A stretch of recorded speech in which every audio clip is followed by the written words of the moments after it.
separated myself from the world. In this time, I had one goal: put myself in the position of having enough time to do the things I like and the work that fulfills me. Living this type of lifestyle required me to become my own boss.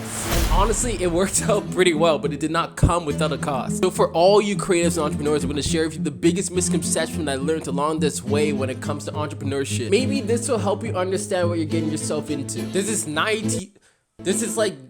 98, I can't say that word, we're just not gonna use it. We look at people who are in positions where it seems like they just do dick all day, and it looks like they got there without doing anything skillful. The 21-year-old naive person I was thought I could do the same in the same way. But whether you're willing to accept it or not, the current position you're in depends on your circumstance and the choices that you make in that circumstance. It's just a matter of being aware of it or not. So sharing the choices I made and tell you guys the circumstances that I was in could probably help you out a lot. I'm gonna keep it simple, but if you're looking for a more in-depth thing, sign up for my newsletter and join my Discord of other creatives and entrepreneurs. 2020, 2 years ago from the time that I'm filming this, there was this flu going on around. A lot of people got sick. I think you know what I'm talking about. And during this time, I was selling industrial printers as a salesman to businesses. I know what you're thinking. I don't look like the type to be selling industrial printers. And you'd be right. I didn't sell a single one. The thing about selling industrial printers from halfway across the world during the time where the entire world is literally shutting down, that whole business model tends to crash. So I went from working full-time to being laid off with no work and on government benefits, which was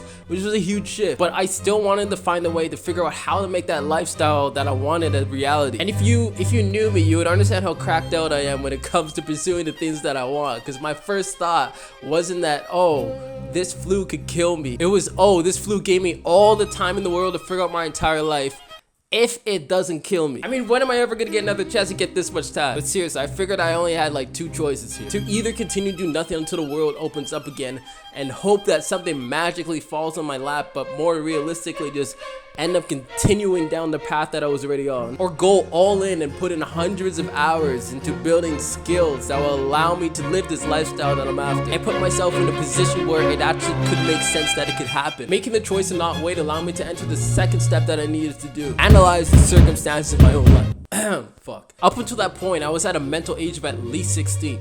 I was 21 at the time. So to get to the point where I can actually operate with enough discipline to maintain a lifestyle that seemingly requires no work was very difficult. Being around the same people with an expectation for me to act the same way that I was made it very difficult for me to go against subconscious habits that I had of just being lazy. The problem was I kept blaming the people that I was around, because I really thought that you are the average of the 10 people that you spend the most time with, which is definitely true to some extent. Plus, it sucks when no one else around you wants to do anything similar to what you're trying to pursue. The thing is, even under these circumstances, I still had a choice. During this time where the whole world was shutting down, I just chose to do what I wanted to do anyways. Whether or not the people around me joined, I spent 12 months continuing to make that choice over and over again under those circumstances. And after so goddamn long, finally built up confidence in my creative process through these videos, and in general became a more productive person instead of a neurotic overthinker. Although I got locked in this routine and got a bit addicted to this progress. Without having already have set a point where I wanted to get to, it was like I was on a treadmill of just constantly wanting more. Even after figuring out how to make thousands online and having that freedom that I wanted in the first place. Thinking that there's some arbitrary point that I get to where I'll just be good. I never figured out what enough actually was. I mean, since filming this video, I have a little, but I still have a long way to go. And it doesn't require me isolating myself till I'm rich or happy, but to do as much as I can given the current circumstances of where I am in life, to decide what is actually enough, and to not focus on worrying about where I should be. In this process, you can find people who share your interests and are working on similar things, or even wildly different things. One of my best friends resells couches. I make YouTube videos and write emails. Now, for you guys thinking that you might have to isolate yourself to make progress super fast, I don't know, you might.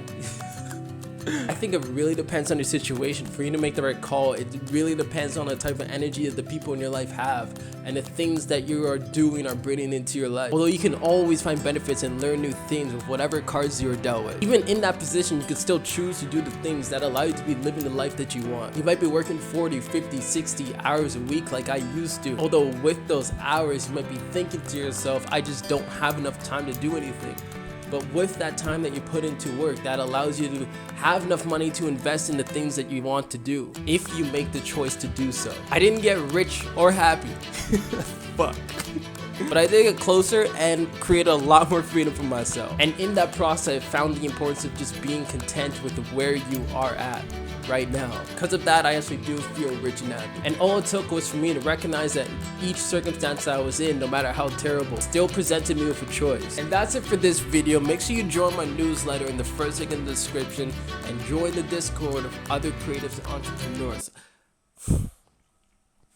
Sorry, I'm very congested right now. Anyways, thank you so much for watching.